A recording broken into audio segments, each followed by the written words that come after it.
안녕하세요. 동국대학교 안영찬 교수입니다. 포지셔닝 제3강 강의를 시작하겠습니다. 1강과 2강을 아직 듣지 못하신 분들은 앞선 강의를 먼저 듣고 오시면 오늘 수업 내용을 더 잘 이해하실 수 있으실 겁니다. 그럼 제3강 수업 시작하겠습니다. 리더로서의 포지셔닝은 단순히 자리를 지키는 것이 아닙니다.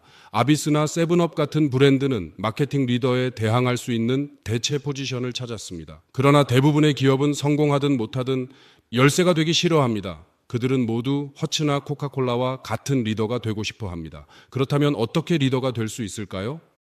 역사적으로 볼 때 대개 마인드에 가장 빨리 침투한 브랜드는 2위에 비해 2배, 3위에 비해 4배 많은 장기적 시장 점유율을 차지합니다. 코카콜라와 펩시콜라 간의 격렬한 시장 생존 전쟁을 보라. 펩시가 챌린지 캠페인을 통해 성공적인 마케팅 전략을 펼쳤음에도 불구하고 여전히 콜라 시장은 코카콜라가 주도하고 있습니다. 코카콜라는 스포츠 음료 시장에서 게토레이에 도전하고 있습니다. 그러나 게토레이가 여전히 우위를 점하고 있습니다. 리더 브랜드는 2위 브랜드보다 훨씬 빠르게 성장합니다. 많은 마케팅 전문가들은 코카콜라의 성공을 예리한 마케팅 덕분으로 돌리고 있습니다. 그러나 도전과 실패는 리더십의 필수 요소입니다. 리더십의 혜택은 책임을 강조합니다. 시장에서 최대 지분을 차지하는 기업은 리더십을 통해 높은 마진율을 유지할 수 있습니다. 이는 부익부 빈익빈의 세계로 회사의 강함은 규모가 아닌 시장 지분에 기여하는 정신적 포지션에 달려 있습니다. 2026년 자동차 세계는 급격히 변화하며 테슬라는 전기차 테슬라라는 새로운 포지션을 구축했습니다. 균형의 불안정은 두 개의 리더 브랜드가 팽팽히 맞서는 현상에서 비롯됩니다. 이러한 불안정은 본래 불안정한 영역에서 발생하며 결국 5대3 또는 2대1의 비율로 안정될 가능성이 큽니다. 예를 들어 허츠와 아비스, 하버드와 예일, 맥도널드와 버거킹이 있습니다. 리더십 유지 전략은 장기적 관점에서 중요합니다. 제너럴 모터스와 프로터 앤 갬블 같은 기업들은 장기적 목표를 설정하고 경쟁력을 유지합니다. 단기적 성과에 집착하지 않고 지속 가능한 성장을 추구하는 것이 핵심입니다. 이는 기업이 시장에서의 위치를 공고히 하고 고객의 신뢰를 얻는 데 필수적입니다. 코카콜라의 진품 캠페인은 리더십을 강화하는 전략으로 고객의 마음에 깊이 자리 잡는 것이 핵심입니다. 이를 통해 다른 브랜드는 모조품으로 전락하게 됩니다. 리더는 자신의 브랜드가 진정한 가치를 전달하도록 해야 하며 이를 통해 시장에서의 위치를 확고히 유지할 수 있습니다. 리더들은 모든 가능성에 대비해야 합니다. 경쟁사가 신제품이나 새로운 특성을 도입하면 그에 대한 개발과 소평가가 필요합니다. 리더는 자신의 자부심을 내려놓고 어떤 개발이든 유망한 징조가 보일 때마다 재빨리 채택해야 합니다. 이는 시장에서의 경쟁력을 유지하는 데 필수적입니다. 경쟁업체가 새로운 콘셉트를 도입하면 신속하게 대응해야 합니다. 효과적인 대응책은 신속성을 수반해야 하며 고객의 마음을 사로잡기 전에 공격적인 대응으로 경쟁자를 막아야 합니다. 데이트릴의 가격 공세와 광고 전략은 타이레놀을 압박하며 시장 진입에 성공했습니다. 시장에서의 대응 전략은 요트 경주의 대응 전략과 크게 다를 바 없습니다. 멀티브랜드 전략은 경쟁자에 대응하기 위한 필수 전략입니다. 타이레놀을 제외한 대부분의 리더들은 새로운 브랜드를 도입하여 경쟁자의 움직임에 대응합니다. 각 브랜드는 소비자 마음속에 독특하게 포지셔닝 되어 있으며 시간이 흐르면서 새로운 제품들이 등장하고 사라져도 소비자는 그 포지션을 바꾸려 노력합니다. 뉴욕 센트럴 철도는 1920년대에 유력한 철도 회사였으나 항공산업의 부상에 대응하지 못해 결국 빈겁대기 기업으로 전락했습니다. 교통수단 변화에 적절히 대응하지 못한 결과 과거의 영광을 되찾지 못했습니다. 이는 변화에 대한 적절한 대응의 중요성을 보여줍니다. 이름 변경은 기업의 전략적 전환을 반영합니다. 예를 들어 할로이드가 제록스로 이스트만이 코닥으로 변모했습니다. 이는 시장 변화에 대응하고 브랜드 이미지를 새롭게 하려는 시도입니다. 이러한 변화는 기업이 새로운 기회를 포착하고 경쟁력을 유지하는 데 중요한 역할을 합니다. 리더십은 제품이 아닌 포지션입니다. 물질적 이점은 리더에게도 중요하지만 마음을 바꿀 강력한 이유가 없는 소비자는 최신 브랜드를 다시 선택하지 않습니다. 리더십은 마인드 점유율입니다. 우수한 기업은 일관되게 우수한 인재를 선호하며 리더의 위력은 규모가 아닌 참여와 경쟁에서 나옵니다. 2026년 리더십의 핵심은 포지셔닝 프로그램을 통해 리더 자리를 찾는 것입니다. 정상을 오르는 것은 쉽지 않지만 일단 오르면 리더십의 열매를 즐길 수 있습니다. 디지털 플랫폼 시대에 리더십은 더욱 중요해졌으며 알고리즘은 선두에 있는 자에게 많은 노출을 제공합니다. 효과적인 전략은 리더뿐 아니라 추격자에게도 중요합니다. 강력한 리더는 경쟁 상황에 적절히 대응하여 선두를 유지합니다. 그러나 추격자는 단순한 대응 전략만으로는 이익을 얻기 어렵습니다. 리더를 모방하는 것은 효과적인 대응책이 아닙니다. 빈틈을 찾아야 합니다. 다음 장에서는 2위 기업이 취할 수 있는 전략들을 살펴봅니다.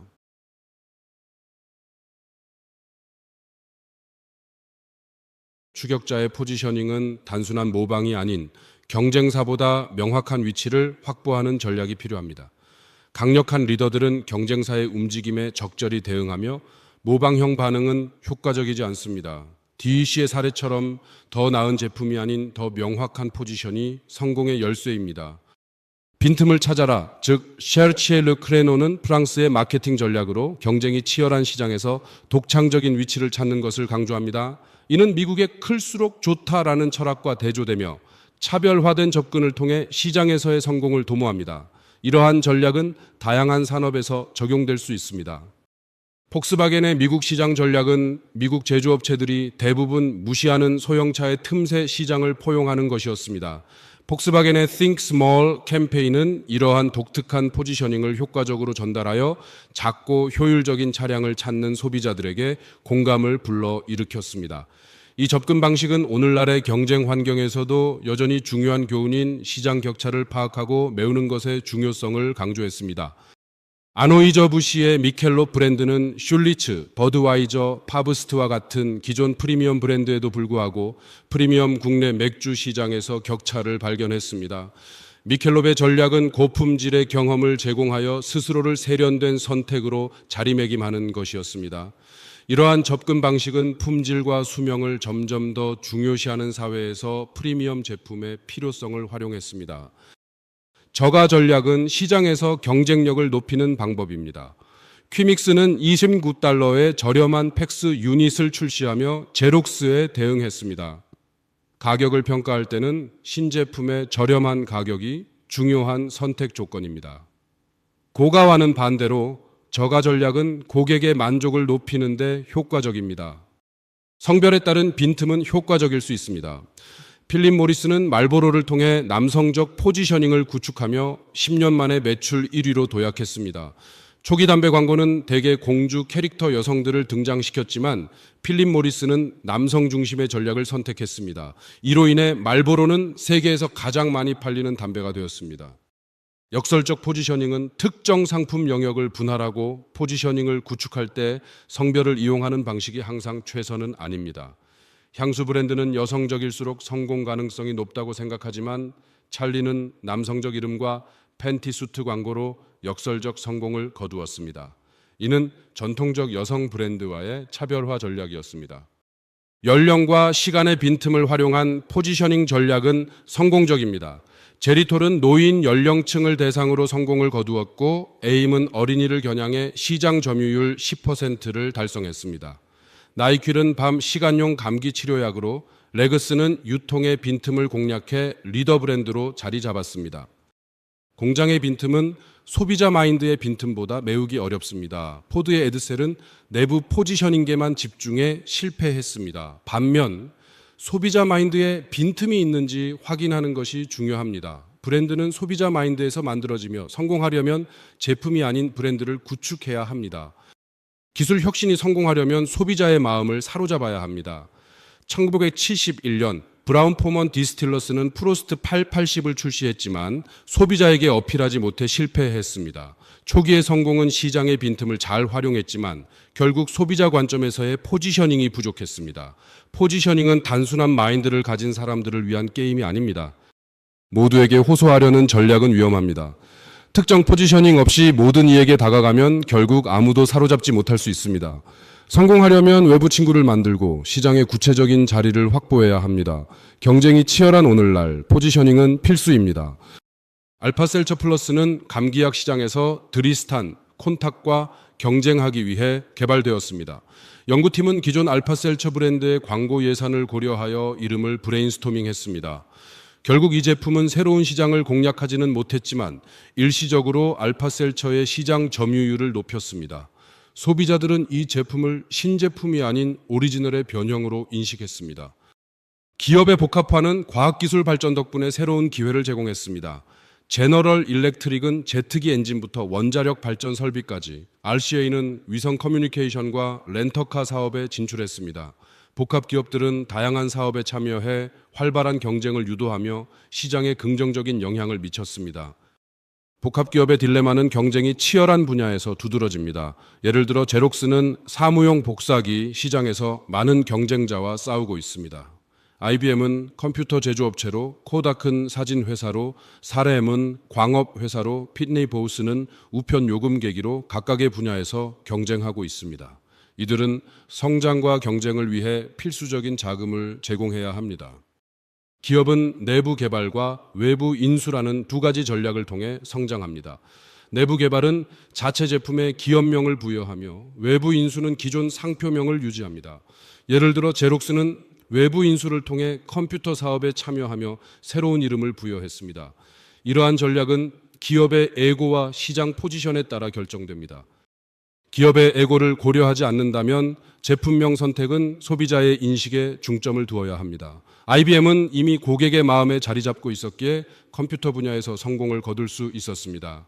반면 제너럴 일렉트릭은 첫 번째가 아니었기에 실패를 경험했습니다. 스페리랜드는 유니박이라는 새로운 이름을 선택해 성공을 이어갔습니다. 프록터 앤 갬블과 콜게이트 파몰리브는 서로 다른 명명 전략을 사용합니다. 콜게이트 파몰리브는 회사 이름을 광범위하게 사용하여 콜게이트 치약과 파몰리브 비누와 같은 제품으로 브랜드 인지도를 높입니다. 반면 프록터 앤 갬블은 타겟 마케팅이 가능한 타이드와 치어와 같은 독특한 제품 브랜딩에 중점을 둡니다. 이러한 접근 방식을 통해 프록터 앤 갬블은 콜게이트 파몰리브에 비해 더 높은 매출과 수익을 달성할 수 있습니다. 2026년 디지털 플랫폼 시대의 빈틈을 찾는 것이 중요합니다. 리더가 새로운 고객층과 사용 시나리오를 놓치지 않도록 해야 합니다. AI 시대에는 구글 검색이 장악한 정보 영역에서 차트 GPT가 대화형 정보 탐색이라는 빈틈을 발견했습니다. 플랫폼 전략에서 빈틈을 발견하는 것이 성공의 열쇠입니다. 빈틈을 찾는 것은 성공의 열쇠입니다. 2026년 현재 디지털 플랫폼 시대의 빈틈은 더욱 다양해졌습니다. AI 시대의 새로운 빈틈은 대화형 정보 탐색으로 구글 검색이 장악할 때 차트 GPT가 이를 발견했습니다. 플랫폼 시대의 빈틈 전략은 틱톡이 짧은 동영상으로 스트리밍 시장을 공략한 사례에서 볼 수 있습니다. 라인 확장의 함정은 기존 브랜드의 신뢰를 약화시킬 수 있습니다. 새로운 제품에 새로운 이름이 필요한 이유는 소비자에게 명확한 차별성을 제공하고 브랜드의 정체성을 유지하기 위함입니다. 이는 마케팅 전략에서 중요한 요소로 브랜드의 장기적인 성공을 보장합니다. 라인 확장은 기존 브랜드명을 신제품에 활용하는 전략입니다. 다이얼 비누, 라이프세이버 껌, 크리넥스 타월 등이 대표적입니다. 경제성 측면에서 광고비 절감과 소비자 신뢰를 얻을 수 있습니다. 그러나 내부에서 외부로 향하는 사고방식의 결과로 브랜드 선호와 소비자 수요를 고려해야 합니다. 다이얼 비누는 막대한 시장 점유율을 자랑하며 소비자들은 다이얼이라는 이름만으로도 그 제품의 품질을 신뢰합니다. 이는 다이얼이 방취제 시장에서 고품질의 제품을 생산할 것이라는 기대를 형성합니다. 이러한 브랜드 신뢰는 소비자들이 다이얼 방취제를 선택하게 만드는 결정적인 요인입니다. 라인 확장은 잠재 고객의 관점에서 살펴보자. 다이얼과 바이엘은 모두 잠재 고객의 마인드에 강력한 포지션을 차지하고 있습니다. 일반 명사가 된 브랜드는 대명사처럼 사용되며 포지션이 강할수록 이러한 현상은 자주 발생합니다. 소비자는 이제 아스피린이 필요해도 바이엘이라고 말할 수 없게 되고 비누에서 다이얼도 마찬가지입니다. JC페니와 다이하드는 제품의 특성을 이름과 연결시켜 소비자에게 각인시킵니다. 다이아드 배터리는 48개월 사용 가능하다는 주장을 통해 오래 쓰는 배터리로 기억됩니다. 반면 JC펜이 배터리는 이름이 제품의 특성과 연결되지 않아 소비자에게 혼란을 줄 수 있습니다. 이름의 역할은 메시지를 명확히 전달하는 데 중요합니다. 소비자와 제조사는 이름을 완전히 다르게 봅니다. 제조사에게 코카콜라는 기업, 브랜드명, 조직, 커다란 작업장입니다. 소비자에게 코카콜라는 달고 거품 있는 탄산음료일 뿐입니다. 일반명 브랜드 이름의 최대 장점은 제품 그 자체와 밀접하게 동일시된다는 사실입니다. 소비자의 마음에서 바이엘은 아스피린이며 그 밖의 아스피린 브랜드는 모두 모조 아스피린이 됩니다. 프로틴 21은 1970년 출시된 샴푸와 컨디셔너의 조합형 제품입니다. 초기 시장 점유율은 13%였으나 이후 2%로 감소했습니다. 이는 라인 확장의 실패로 인한 결과로 현재도 지속되고 있습니다. 브랜드의 생존을 위해서는 라인 확장이 중요하며 프로틴 21은 이를 통해 경쟁력을 잃었습니다. 스콧은 종이 제품 분야에서 타월, 냅킨, 화장지 등으로 소비자의 시장에서 최대의 점유율을 자랑합니다. 그러나 스콧은 강하다고 생각한 곳에서 외로 약해졌습니다. 스콧 타월, 스콧 티슈, 스카티 등 다양한 이름으로 소비자들에게 혼란을 주었고 이는 브랜드의 의미를 점점 퇴색시켰습니다. 라이프세이버는 단순한 껌이 아닌 뛰어난 맛과 품질로 소비자에게 신뢰를 주는 브랜드입니다. 1978년 시장 점유율 2~3%로 시작했지만 TV 광고를 통해 구멍은 어디에? 라는 마케팅 전략으로 성공을 거두었습니다. 이는 껌 사업에서 큰 성공을 이루며 버블얌과 함께 시장을 선도했습니다. 에버레디는 유니온 카바이드의 제품으로 초기 배터리 시장을 선도했습니다. 그러나 트랜지스터와 라디오 등 신제품의 등장으로 알칼리성 배터리가 주목받기 시작했습니다.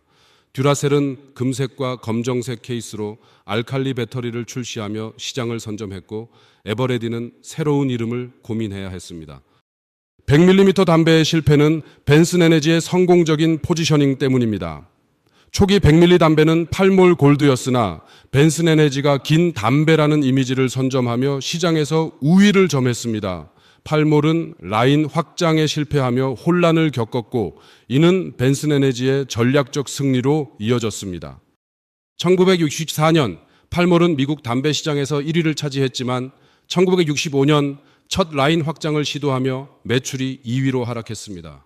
이후 점유율은 계속 감소하여 현재 절반 이하로 떨어졌습니다. 비멘톨 담배 시장에서의 성공 가능성은 논리적으로 성립될 수 있지만 기존 브랜드들이 라인 확장에 열을 올리는 상황은 쿨에게 유리합니다. 옥수수 기름으로 만든 마가린의 성공과 실패 사례를 살펴보겠습니다. 플래시만은 옥수수 기름 마가린의 선도 브랜드로 매출 실적이 가장 높습니다. 반면 마줄라는 초기 옥수수 기름 마가린으로 혼란을 초래한 사례입니다. 플래시만의 성공은 전문적인 입장에서 보면 라인 확장의 좋은 예입니다. 커피 산업에서의 실패 사례로는 냉각 건조 커피의 초기 실수를 들 수 있습니다. 맥스웰 하우스의 맥심은 소비자들이 맥스웰과 맥심의 차이를 이해하지 못하게 했습니다. 네슬레는 테이스터스 초이스로 반격에 나섰고 전략적 이름 선택과 적절한 타이밍으로 성공을 거두었습니다. 변덕스러운 손사건은 핸드로션 업계에서 기회를 놓친 사례로 유명합니다. 제겐스는 최초로 크림 형태의 로션을 개발했지만 비슷한 이름들로 인해 소비자들이 차이를 잘 몰랐습니다. 인텐시브 케어는 새로운 크림 형태의 로션으로 소비자의 마음에 확실히 자리 잡으며 성공을 거두었습니다. 다이어트 콜라 시장에서 펩시와 탭콜라의 경쟁은 치열했습니다.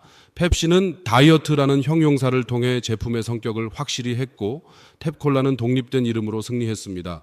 펩시의 라인 확장은 강점이 아닌 약점으로 작용했습니다. 이로 인해 탭콜라는 시장에서 승리하게 되었습니다. 영라인 확장은 기존의 부정적 이미지를 긍정적으로 전환하는 전략입니다.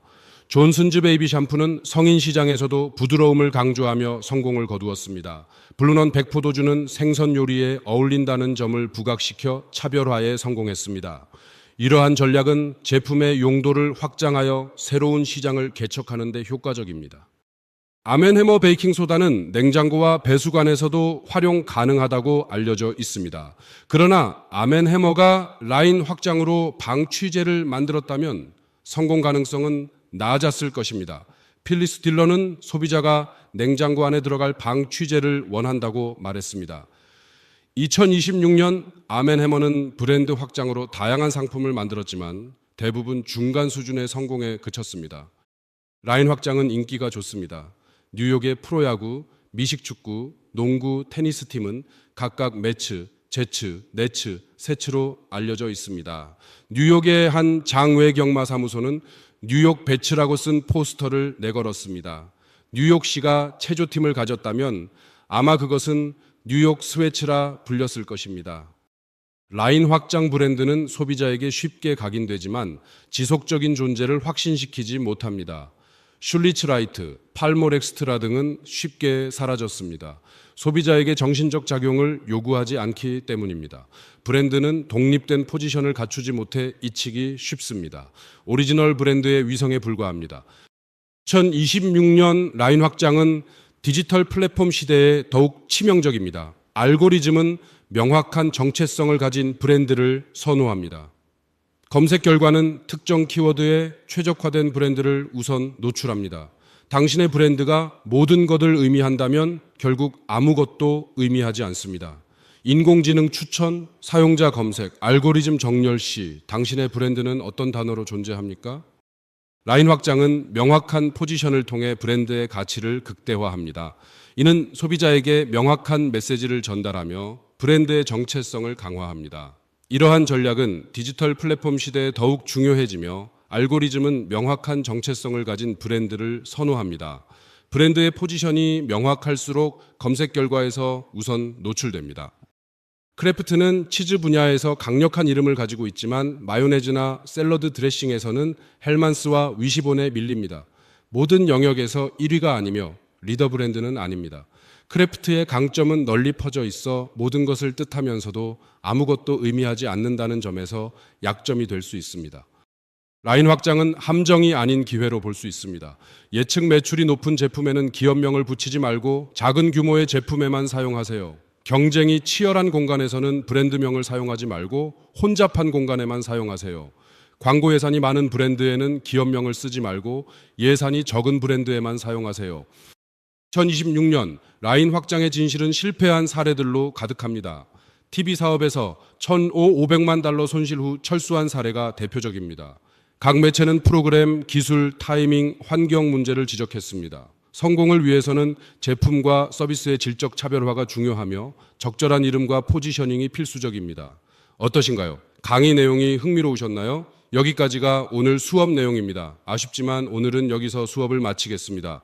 유익하셨다면 좋아요, 구독, 알림 설정 부탁드립니다. 감사합니다.